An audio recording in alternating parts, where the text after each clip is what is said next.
पे चलने से, बर्फ पे चलने से। तुम आखिर चाहती क्या हो? ज्यादा नहीं, बस यही कि आप मेरे खिलाफ अपनी जबान को काबू में रखें, वरना ये सीडी हर टीवी चैनल पर चलेगी। जिसने भी ये पिक्चर्स भेजी हैं वो कुछ तो चाहता हूँ। तुम काम की बात करो, अपने साथ साथ अपने बाप की इज्जत भी डुबो दोगी। मैंने ऐसा भी क्या कर दिया यार? अफाक की हरकतों से किसी को कोई परेशानी नहीं होती। मैं जरा सा एंजॉय कर लूं तो तमाशा बन जाता है। बाबा जी, आप गांव में अपने मोर्चों पर डटे रहें और अपनी फौजें तैयार रखें। आप दोनों को किसी वक्त भी मेरी फौज की जरूरत पड़ सकती है। कितनी बड़ी कंपनी है? 10 ट्रेलर्स तो है। इन ट्रक्स पर असलहा और मनशियात की स्मगलिंग होती है। कराची के रास्ते खैबर, क्वेटा के रास्ते अफगानिस्तान और वापस कराची। बर्फ पे चलने से। नौमान ने ये डॉक्यूमेंट्री बनाकर बड़ी तारीफ का काम किया है। अब देखते हैं इसका रिएक्शन क्या होगा। मुझे डर लग रहा है मगर। दादी माँ, क्या बात है? आप बहुत परेशान लग रही हैं। मैं परेशान भी हूँ, खौफजदा भी और दुखी भी। क्या मैंने कुछ गलत कर दिया? तुमने हरगिज कुछ गलत नहीं किया, कुछ गलत नहीं किया। फिर ये जो बड़े बड़े जमींदार हैं हमारे, इनको छेड़ना तुम्हारे और नौमान के लिए खतरे से खाली नहीं है। हमने अपनी आइडेंटिटी को सीक्रेट रखने की पूरी कोशिश की है। अच्छा किया। खुदा तुम्हें अपने ज़मान में रखे।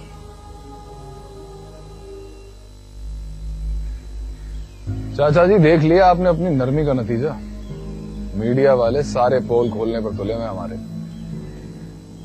इस बात का कोई सबूत नहीं है कि ये काम मेरा का है। ये तो बहुत जल्द पता चल ही जाएगा कि ये काम किसका है। पानी सर से गुजर चुका है।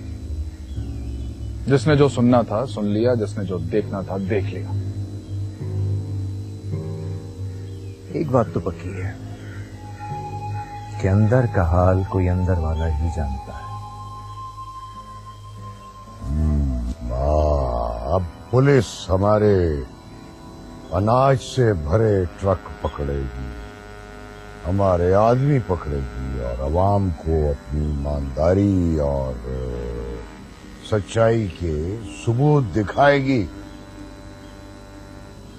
और थोड़े दिन सब अपनी जगह पर वापस, सब भूल जाएंगे। लेकिन ये भी हो सकता है कि ये बात तूल पकड़ ले और दूसरे चैनल्स वाले भी अपने जर्नलिस्ट अनाज स्मगलिंग के पीछे लगा दें। इस वक्त अवाम के जज्बात भड़के हुए हैं। कोई भी उनसे फायदा उठा सकता है।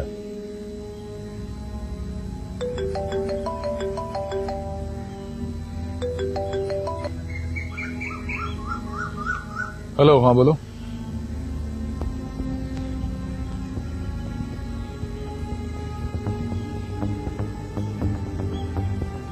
पता चला? जर्नलिस्ट की टीम ने एक डॉक्यूमेंट्री बनाई, लेकिन एक नाम भी सामने नहीं आया। मैं न कहता था कि इसमें नुमेरा का कोई हाथ। हम एक काम कर सकते हैं। क्या? अपने गोदामों के मुंह खोल दें। बहुत अच्छे बड़े। इस साल हमारे चाचा जी ने आधा अनाज उठाकर अपनी बहू को दे दिया खैरात में बांटने के लिए। अब बाकी आधा आप सदके में दे दें। ठंडे दिमाग से काम लिया करो। रकावत ठीक कहता है। अगर इलेक्शन से पहले पुलिस ने हमारे गोदामों पर छापा मार लिया तो हम बदनाम हो जाएंगे, इसलिए हमें अपने गोदाम फौरन खाली कर देने चाहिए। एक तो आप दोनों डर बहुत जल्दी जाते हैं। बड़े नुकसान से बचने के लिए छोटा नुकसान करना पड़ता है बच्चू जी। ठीक है, मान लिया आपकी बात चाचा जी, लेकिन कम से कम ये लॉजिस्टिक्स का काम तो बढ़ाएं। जब आवाम अनाज अनाज चिल्लाएगी तो हम लोगों को अपने खाली गोदाम दिखाकर एक तरफ तो उनकी हमदर्दियां बटोरेंगे और दूसरी तरफ असलहे की जखीरा अंदोजी और स्मगलिंग इत्मीनान से करेंगे।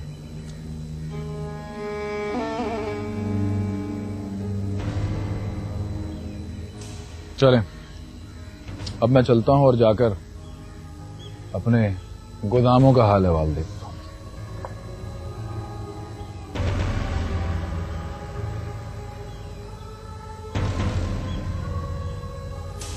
हाँ नुमान, क्या खबर है? पूरे मुल्क में बेचैनी फैली हुई है। कई लोग इसी मौजू पर प्रोग्राम्स बना रहे हैं। हुक्मरानों के कान पर जूं रेंगी या नहीं? शुजात साहब की शामत तो जरूर आएगी। मुझे तो डर है कि अवाम सड़कों पर ना निकल आए। अच्छा ये बताइए मुझे क्या करना है? गांव वाले आफाक के खिलाफ दादी माँ से अक्सर शिकायत करते रहते हैं। राइट, तो गोया मुझे शुजात और जकावत के गांव जाकर फिर से इन्वेस्टिगेशन करनी होगी। सोचा तो यही है। लेकिन काम शुरू कहां से करें? आप शादाबाद को अपना ठिकाना बनाकर रहे हैं। ये शादाबाद आपका है? मेरा मतलब वहां के लोग हमारे हैं। कैसे? तो दादी माँ उनकी पर्सनली मदद करती हैं और शुजात अंकल भी अक्सर उन्हें मराहत दिलाते रहते हैं। हाँ, दादी माँ को तो लगता है शादाबाद से बहुत दिली लगाव है। कुछ ऐसा ही है। एनीवे, चलता हूँ। खुदा।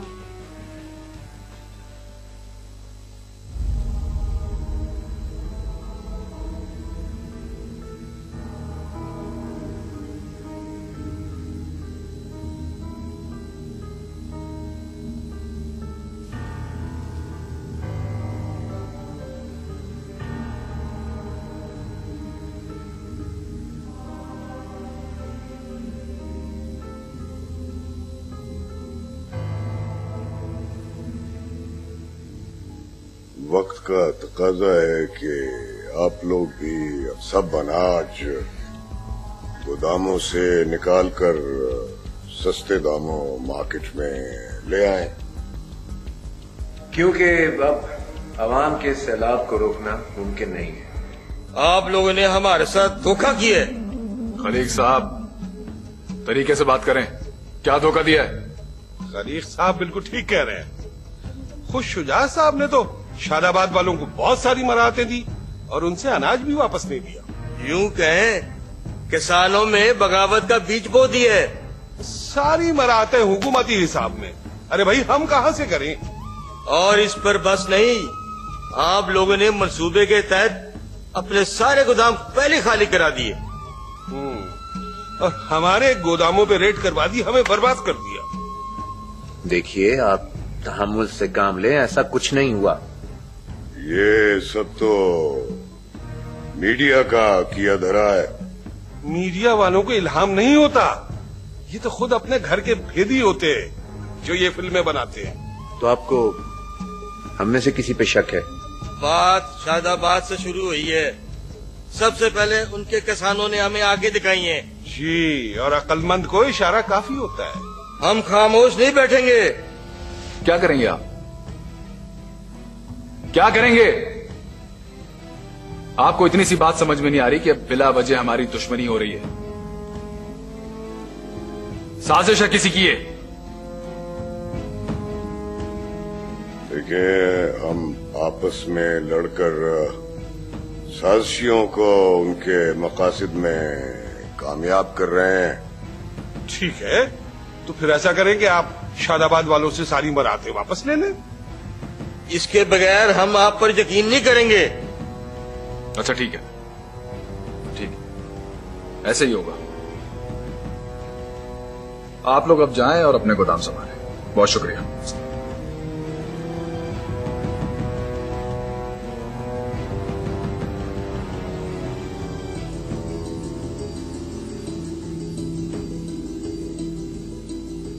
देख ली चाचा जी अपनी बहू की कारस्तानी।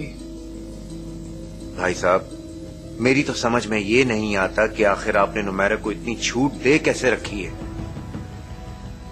इसीलिए कहा था कि उसे मेरे हवाले कर दे। बकवास बंद करो। मैं पहले ही बहुत परेशान हूं।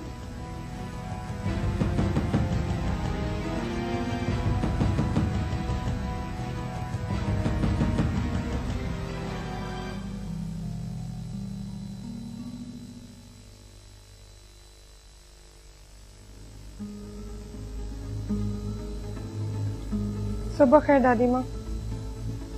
जीती रहो नुमैरा, सुबह खैर। ये देखिए अखबार, वही हुआ जिसका आपको डर था। लोग सड़कों पर निकल आए हैं। देख चुकी हूँ सुबह। ये लोग अब जखीरा अंदोजों के गोदाम खुलवा कर ही रहेंगे। मैं डरती हूँ कहीं इससे पहले वो लोग हुकूमत की गोलियों का निशाना न बन जाए। मगर ऐसा क्यों होगा? ऐसा इसलिए होगा कि हुकूमत को इसके अलावा और आता ही क्या है।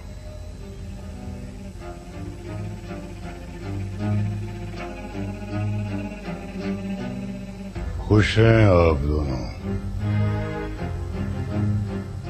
आप बताएं, अब इन लोगों पर गोलियां न बरसाऊं तो क्या करूं? ये भी तो हो सकता है कि जो लोग मांग रहे हो वो उन्हें दे दिया जाए। ये सब तुम्हारा ही किया धरा है। तुमने ही ये आग शादाबाद से लगाई है। जात, अपनी गलतियों का इल्जाम दूसरों के सर पे नहीं थोपा करते। सब काम ठीक ठाक चल रहा था कि एन इलेक्शन के वक्त आप दोनों ने ये फसाद खड़ा कर दिया। जिन लोगों के हिस्से की तुम रोटियां छीनते, उन्हीं लोगों से वोट भी मांगते, तुम्हें शर्म नहीं आती? हमेशा से ऐसा ही होता है यार। अब ऐसा नहीं होगा। अब भी ऐसा ही होगा। मैं सड़क पर निकलने वाले एक एक आदमी को भून डालूंगा।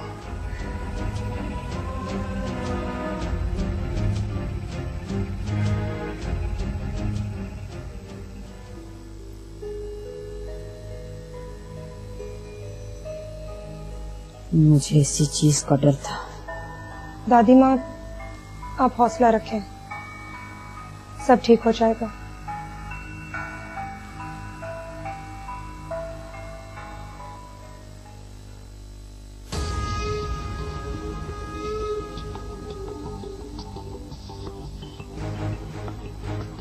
ये हंगामे अब इतनी जल्दी थमने वाले नहीं है।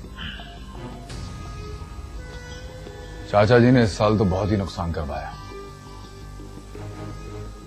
अगर भाई साहब ने ताकत के जरिए इस बिखरे हुए मजमे को काबू में करने की कोशिश की तो हालात मजीद बिगड़ जाएंगे। बड़ी मुसीबत में फंस गए हैं भाई साहब। और हम भी। हम क्यों? वही भुगतेंगे। बाबा जी, इतना अरसा हो गया आपको सियासत करते हुए, एक छोटी सी बात आपकी समझ में नहीं। अवाम आतिश फिशा होता है। जब फटता है तो उसकी गर्मी चारों तरफ फैलती है, चाहे वो अमीर हो या गरीब। अगर हमने तो अपने गोदाम खाली कर दिए तो बस फिर फौरन आप गांव चले जाएं। क्यों? क्योंकि लोहा जब गर्म होता है तभी उसकी चोट का असर होता है। मैं समझा नहीं। गांव में जाकर उनके और नुमैरा के खिलाफ प्रोपेगेंडा शुरू करें। कि मैं कहूंगा क्या? जखीरा अंदोजी हम मिनिस्टर शुजात के कहने पे करते हैं। अनाज की स्मगलिंग मिनिस्टर शुजात हुकूमत के ताल्लुकात के जरिए करते हैं। उन्हीं के कहने पे नुमैरा शादाबाद वालों को बेवकूफ बना रही है, अनाज दे रही है, उनके वोट खरीद रही है, बस ये और कुछ। भाई साहब को बदनाम करने से हमें क्या हासिल होगा? बाबा लोग उनसे बदजन हो जाएंगे और आपकी मिन्नत समाजत करेंगे कि आप इलेक्शन में खड़े हो। मैं आज ही जाता हूं। अपने आदमियों से कहिए कि असले समेत तैयार रहें और अगर असला कम पड़ गया तो मैं और भिजवा दूंगा। पीर ज़कावत साहब की फौज एक इशारे पे अपनी जान दे दी।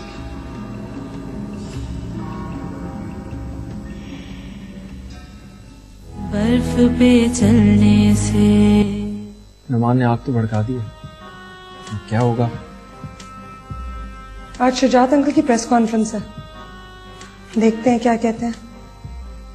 नुमैरा, तुम्हें उन्हें ताकत के इस्तेमाल से रोकना चाहिए। तुम और नुमान प्रेस कॉन्फ्रेंस पे जा रहे हो ना?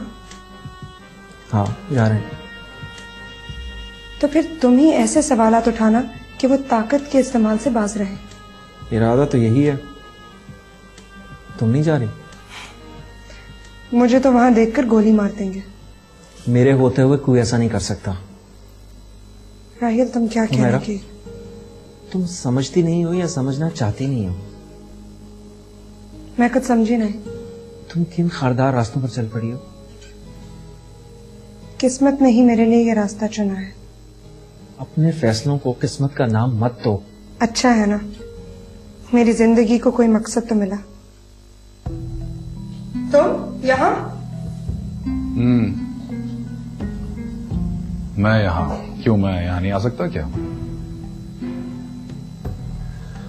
और आपको देख के तो हमेशा ही मुझे बहुत खुशी होती है।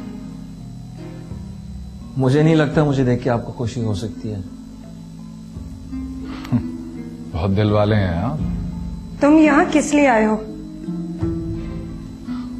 मैंने सुना था आपने नया ऑफिस खोला है, सोचा देखता चलो। देख लिया ना, अब जा सकते हो। इतनी जल्दी क्या है? कितनी दौलत लुटाए वहां शादाबाद में आप। मैं तुम्हारे किसी भी सवाल का जवाब देना जरूरी नहीं समझती।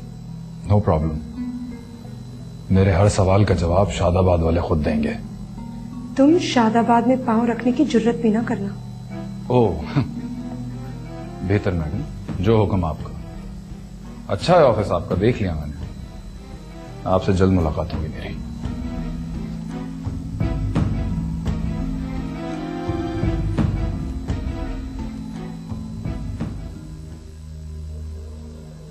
ये शादाबाद का क्या किस्सा है? कुछ नहीं, उसे सवाए धमकियां देने के और आता ही क्या है। नुमैरा, तुम्हें इतना पैसा खर्च करने की शुजात साहब ने इजाजत दे दी? राहील, ये सब दादी माँ के कहने से हो रहा है। तुम्हें भी मुझ पर शक है? मैं तो ये सोच रहा हूँ कि आफाक की लॉजिस्टिक्स कंपनी पर तो काम चल रहा है, क्यों ना हम उसे किसी और काम में पकड़वाने की कोशिश करें। कैसे? तुमने खुद ही तो बताया था कि गांव वाले उसकी हरकतों से बहुत तंग आ चुके हैं। हाँ, अगर तुम कुछ कर सकते हो तो करो। नुमान तो पहले ही इस सिलसिले में काम कर रहा है, तुम उसका हाथ पिटा दो। मैं भी नुमान के साथ गांव जाता हूँ।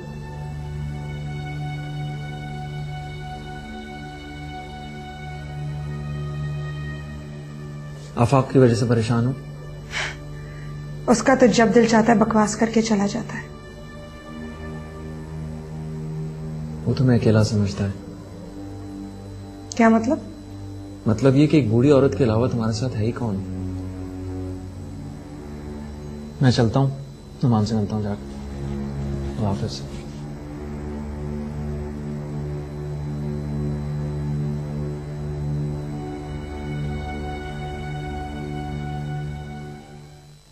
मैंने सारी सूरत हाल ब्रीफ कर दी है।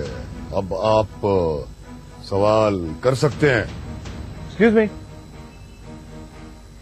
शुजात साहब, लोगों के सड़कों पे आने के बाद अवाम को रोटी चावल चीनी फराम किया गया, यही कहा ना आपने? जी हाँ। तो इसका मतलब तो ये हुआ कि ये सब कुछ मुल्क में पहले से मौजूद था, फिर अवाम को क्यों महरूम रखा गया? बताइए। आप लोग बहुत बेसब्रे हो। हम तो अपना काम कर रहे थे। अब अगर लोग दुश्मनों के कहने में आकर तोड़ फोड़ शुरू करने लगे, फिर दो ही रास्ते थे। या तो उनके साथ सख्ती बरती जाए या फिर उन्हें फौरन अनाज सप्लाई करके घर भेजा जाए। तो ये सिर्फ वक्ती सप्लाई है, लोगों के घर जाते ही फिर से कैद पैदा कर दिया जाएगा। मैंने कहा ना कि हम मुस्तकिल हल पर काम कर रहे हैं। शुजात साहब, जरा अपने मुस्तकिल हल की वजाहत तो कीजिए। मुस्तकिल हल यही है कि पैदावार बढ़ाई जाए और इसके लिए सारे इदारे काम कर रहे हैं। यानी अनाज की जखीरा अंदोजी और स्मगलिंग के लिए कुछ नहीं कर सके आप? जब मुल्क की पैदावार में इतनी कमी है तो सर ये स्मगलिंग का अनाज कहाँ से आता है और इसकी रोकथाम में हुकूमत क्यों नाकाम रहती है? देखिए, इसमें सारे इदारे शामिल हैं, बहुत सारे अपना काम कर रहे हैं।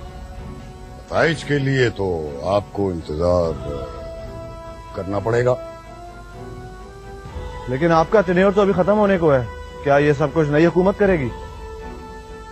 हम अपना काम पूरी ईमानदारी से कर रहे हैं।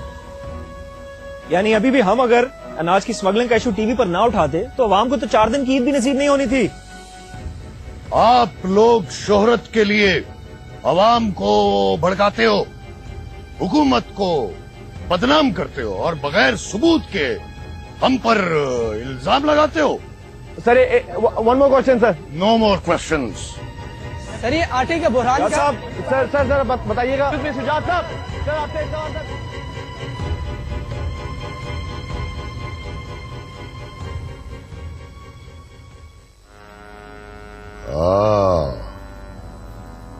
हमारी जागीर के देहातों की क्या खबर है? सरकार, आसपास के जमींदार आपसे और आफाक साहब से बहुत नाराज हैं। क्यों? अब वो क्या चाहते हैं?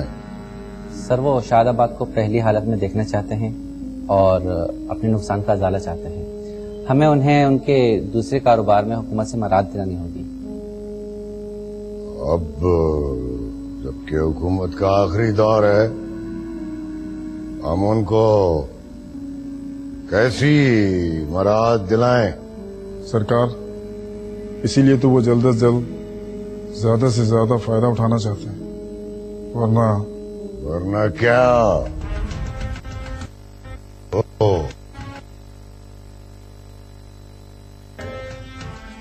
जी सर, वो आपके भाई उनको भड़काने में शामिल हैं।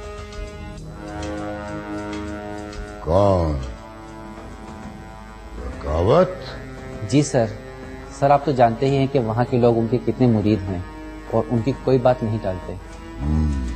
तो आफाक से क्यों नाराज हैं? सरकार, उनके ख्याल में आपको और आफाक साहब को दोनों को गोदामों पे रेट का पहले से इल्म था, जब ये आपने शादाबाद के गोदामों को खाली रखा हुआ था और वहां के किसानों को हुकूमत से बहुत मराहत भी दिलवाई थी। सर, वो ये भी कहते हैं कि आफाक उनका लीडर तो बना हुआ है, मगर वो उनको बचाने के बजाय अपने दूसरे कारोबार सेट कराने में ज्यादा मसरूफ है। तो अब क्या किया जाए? सर, मेरे ख्याल में हमें सबसे पहले शहरियों की अनाज सप्लाई बहाल करनी चाहिए, फिर गांव जाकर शादाबाद के किसानों की लगाम खींचनी चाहिए और फिर आसपास के जमींदारों को मनाने की कोशिश करनी चाहिए। ठीक है, मैं 1-2 दिन में गांव पहुंचता हूं। अब तुम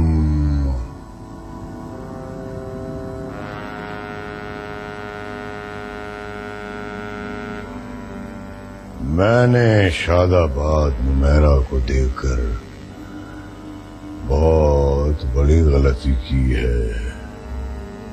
अब इस गलती का खमियाजा भुगतने से पहले मुझे इसका सद्देबाब करना होगा।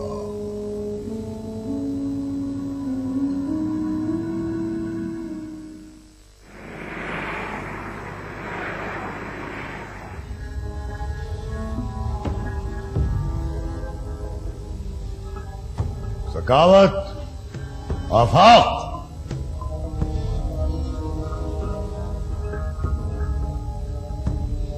अस्सलाम वालेकुम। शुजात भाई, आप इस वक्त खैरियत तो है?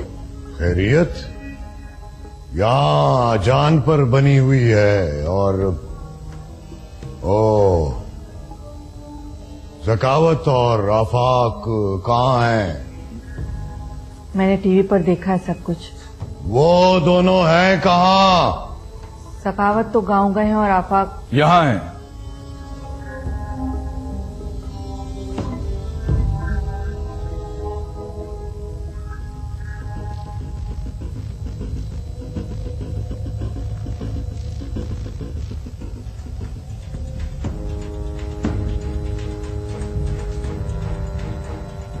कहिए चाचा जी, हम पर किस बात पे गुस्सा निकाल रहे हैं? मम्मी प्लीज आप नाश्ते का बंदोबस्त कीजिए, हम बैठकर बात करते हैं। ठीक है। आइए आराम से बैठकर बात करते हैं।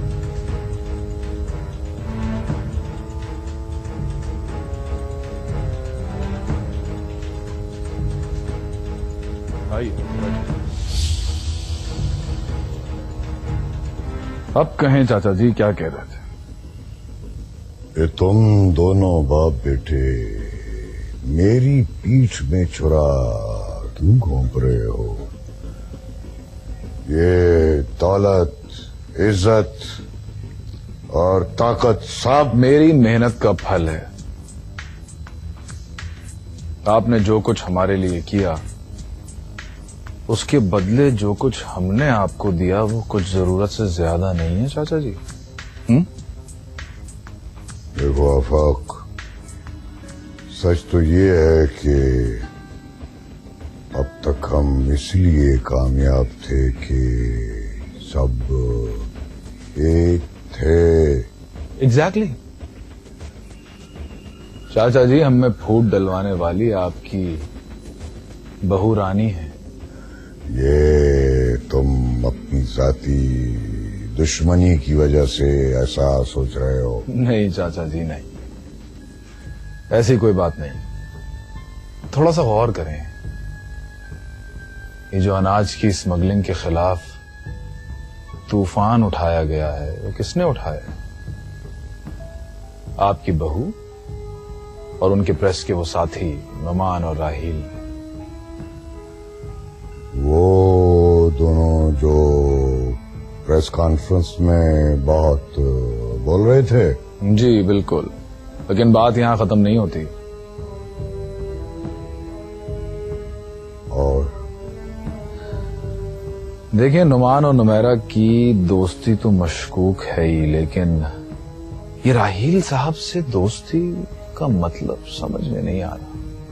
वो नुमेरा की बहन का रिश्तेदार है। नुमेरा की बहन का ससुराली रिश्तेदार, और दोस्ती नुमेरा से? क्या मतलब दोस्ती? ओ, नुमेरा के गायब होने की वजह से उसकी बहन के कहने पर पुलिस की मदद कर रहा है। अच्छा, उसकी मदद कर रहा है। चाचा जी, नुमेरा बाजियाब हो गई, अपने दफ्तर जाना शुरू हो गई, और राहील अब दफ्तर में नुमेरा की क्या मदद कर रहा है? उसका वहां क्या काम?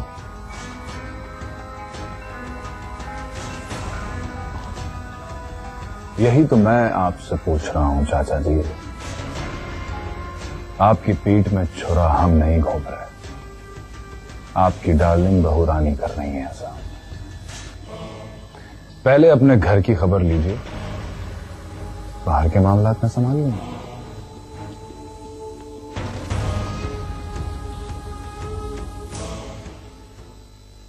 भाई साहब की नाअहली की वजह से हमें अपने गोदाम खाली करने पड़े।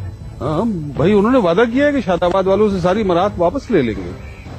लेकिन आप जानते हैं अब ये काम इतना आसान नहीं है। आइंदा के लिए अब हम उन पर भरोसा नहीं कर सकते, और इस दफा हम उन्हें पार्टी का टिकट भी नहीं देंगे। इस बार हमारे उम्मीदवार आप ही होंगे। बस तो फिर फैसला हो गया।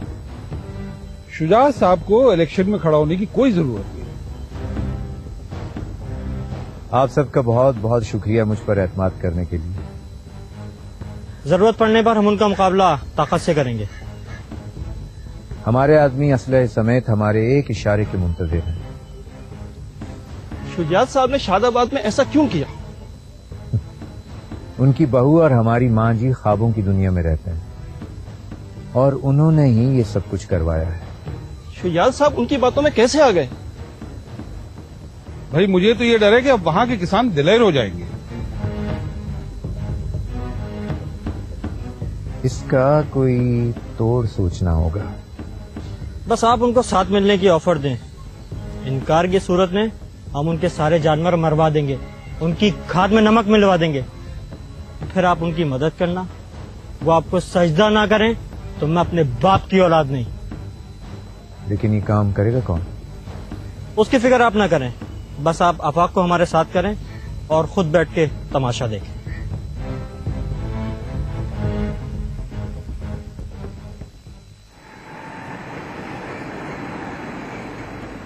अंकल बहुत परेशान है। अवाम का तूफान अब थमने वाला नहीं है मेरा। मुझे तो डर लगता है कहीं कत्लो गारिब गरी ना शुरू हो जाए। अल्लाह रहम करे अपने हालों पर। क्या खबर ला? खबरें तो आजकल हमारी बहू के पास होती हैं। बाहर की खबगी नुमेरा को क्यों दिखा रहे हो शुजात? बल्कि माँ जी, खबरें बनाने वाले तो आजकल इनके दोस्त हैं। इनकी मर्जी के बगैर तो ना खबर बनती है और ना नशर होती है। आप कहना क्या चाहते हैं? साफ बात करें। ये राहील और नोमान यहाँ क्या करने आए थे? उनके आने से आपको क्या परेशानी है? ये मेरे सवाल का जवाब नहीं है। वो तो आपकी इलेक्शन कैंपेन के लिए मेरी मदद और मशवरे के लिए कभी कभार आ जाते हैं। मुझे बेइज्जत करके सारे जमाने में जलीलो खार करके मेरी कैंपेन चला रहे हैं। तुम गलत समझ रहे हो शुजात। आपके कान आफाक ने भरे हैं और वो आफाक को बेनकाब करके सिर्फ आप ही की मदद कर रहे हैं।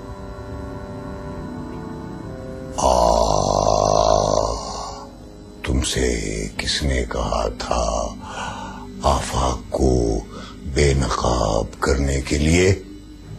मुझे तुम्हारे दोस्तों की मदद की जरूरत नहीं है। मैंने आपसे जो वादा किया है उसके लिए मुझे इनकी जरूरत है।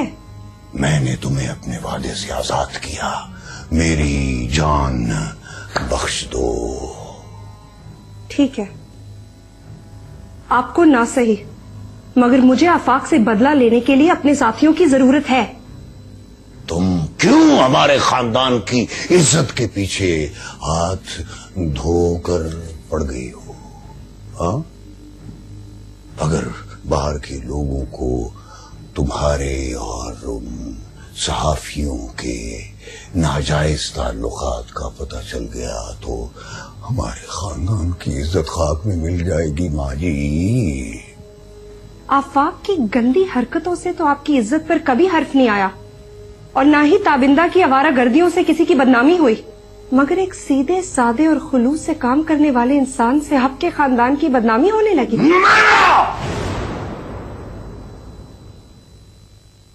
बर्फ पे चलने से